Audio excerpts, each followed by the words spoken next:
Ja, forklar hvilke ejerformer Spot24-koncernen er, og uddyb hvad kapitalkravene og hæftelsen er for denne ejerform.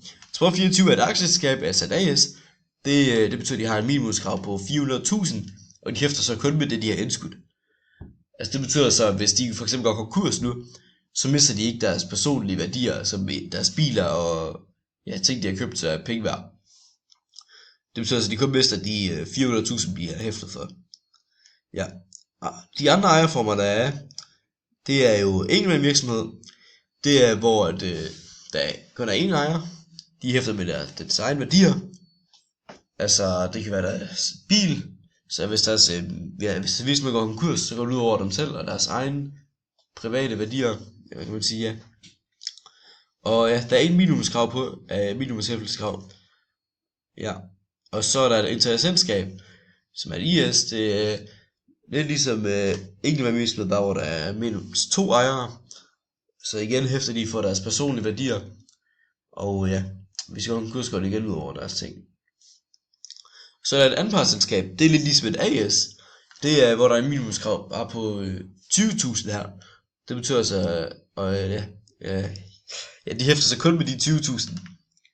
Det betyder, at de ikke mister deres personlige værdier, hvis de går konkurs. Men de skal kun miste de 20.000 der, som de har hæftet for.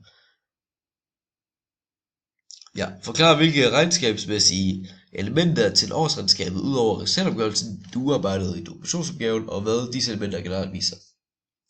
Allerførst er der balancen. Den viser virksomhedens aktiver eller værdier og passiver, altså hvad de skylder. Yes, så er der noter. De viser mere detaljeret, hvad de forskellige ting er, eller hvad de er.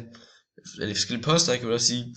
For eksempel ved afskrivninger, så viser den mere detaljeret, hvad for afskrivninger det er. Det kunne være afskrivning på en maskine. Så viser det, så normalt ude vil det jo bare sige afskrivninger. Så i noter vil det sige, hvad for afskrivning, for eksempel afskrivning på maskine, et eller andet til penge, ja. Og forklar, hvad de enkelte poster betyder, og hvordan mellemresultaterne er fremkommet ifølge resultatopgørelsen for Spot24. Ja. Netomsætningen, det er solgte varer til salgspris. Yes. Og andre indtægter, det er indtægter, som ikke kommer fra den primære indtægt. Når jeg skriver det, så mener jeg, det er indtægter, som ikke er fra netomsætningen. Ja, Og vareforbrug, det er solgte varer til købspris. Andre eksterne omkostninger, det er omkostninger, som er eksterne. Det betyder altså sådan noget som husleje, eller reklamering, altså. Yes. Og bruttoresultat, det er nettoomsætning efter vareforbruget og andre indtægter er væk. Det viser, hvad virksomheden har tjent før alle de finansielle poster. Yes, personaleomkostninger, det er mest løn. Det kan også være sådan noget som pension og feriepenge og sådan noget. Ja. Af- og nedskrivninger, det er værdien på de forskellige ting i virksomheden, og ja, det er afskrivning af det. Og nedskrivninger, det er pludselig værditab på varer. Det kan være for eksempel, du har tabt en vare, og den går i stykker, altså som personale i virksomheden. Så det er pludselig en ting, der lige sker der, og så skal det nedskrives. Ja. Og driftresultat, det er resultater før renter. Det finder du ved at fjerne afskrivninger fra indtjeningsbidraget. Yes. Så er der andre finansielle indtægter. Det er penge virksomheden tjener på for eksempel renter. Ja.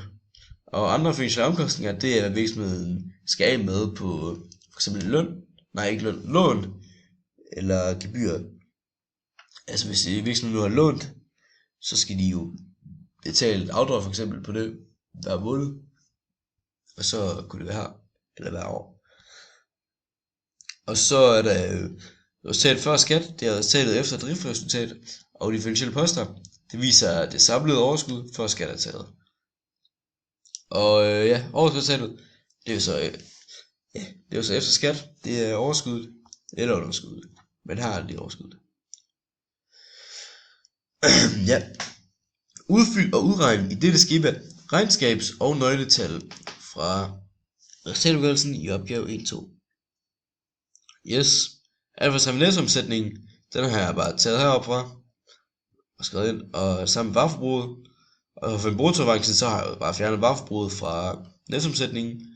Yes, jeg gør ved mallen. Yes, ja, jeg har besøgt det. Og ved kontante kapitalomkostninger har jeg så bare taget, hvad det hedder, andre eksterne omkostninger, plus personalomkostninger. Ja, det har jeg taget her. Og så afskrivninger, der har jeg så bare taget afskrivningerne. Yes, og resultat før renter har jeg så taget, og her har jeg bare taget, bruttoavancen minus kapitalomkostningerne, kontante kapitalomkostninger, og minus afskrivninger. Og så får jeg så, resultat før renter.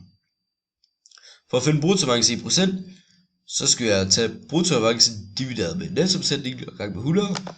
Der gør vi dem alle sammen her. Og overskudsgraden, der har jeg så bare taget resultat før renter, divideret med netomsætningen og gange med 100. Ja. Nu skal jeg analysere indtjeningsevnens udvikling og udregne herunder indekstal på de beløb, og resultatopgørelsen, det giver mening at inddrage i den analyse her. Allerførst er netomsætningen. Den er steget med, herude kan I lige se med indekstal jeg har lavet. Ja, så har jeg netomsætningen, den er steget med 14% point fra 2018 til 2020. Jeg har valgt, at 2018 skal være mit basisår. Og det er jo, det vil jeg mene, det er nok mest i alt på grund af, at de har solgt flere varer. Og jeg vil nok komme ind på, hvordan, det vil jeg komme ind i om lidt. Ja, så kan jeg se her, vareforbruget, det er steget endnu mere med 17% point. Ja, det er jo egentlig en rimelig god ting. Men det kan vi også se, det er derfor, at bruttoavancen er lidt lavere. Men på det, kan man sige, det er jo faktisk en god ting. Fordi at, netto er gået op, mere op, eller ikke mere op, men de har i hvert fald tjent mere på det. Og ja, jeg gætter på, at det kunne være ligesom de har gjort i andre steder, med at de har sat salgsprisen længere ned, for at få flere faste kunder ind. Og men det kunne også være, at leverandørerne er blevet dyrere. Ja, så det er, altså indkøbsprisen er blevet dyrere. Ja. Så kan jeg se, at afskrivninger, de er faldet med 11% point. Ja, det kunne betyde, at de kan investere store mængder meget. Ja. Og så udregne følgende nøgletal for 2021 til brug for din vurdering. Yes, allerførst så nettoomsætningen per fuldtidsansat, altså årsværk. Ja, så har jeg jo allerførst sagt, for at finde nettoomsætningen per fuldtidsansat, så har jeg sagt nettoomsætningen divideret med antal fuldtidsansatte. Altså årsværk, ikke? Så nettoomsætningen, ja, det var den her op, jeg fandt. Ja, og så har jeg så divideret på 7. Så har jeg gjort hernede med Intersport. Ja. Og nettoomsætningen per lønkrone, det, ja, har jeg så taget, nettoomsætningen, altså divideret det med lønudgifterne. Ja. Se her. Yes, jeg skal have den. Og så sat for renter per lønkrone. Her har jeg så taget og sat for renter, divideret med lønudgifter. Yes. Og ja, nettoomsætningen per fuldtidsansat, det viser hvor meget omsætning hver fuldtidsansat tjener. Ja. Yes, og nettoomsætningen per lønkrone, det viser hvor meget nettoomsætning virksomheden får for hver en lønkrone de giver.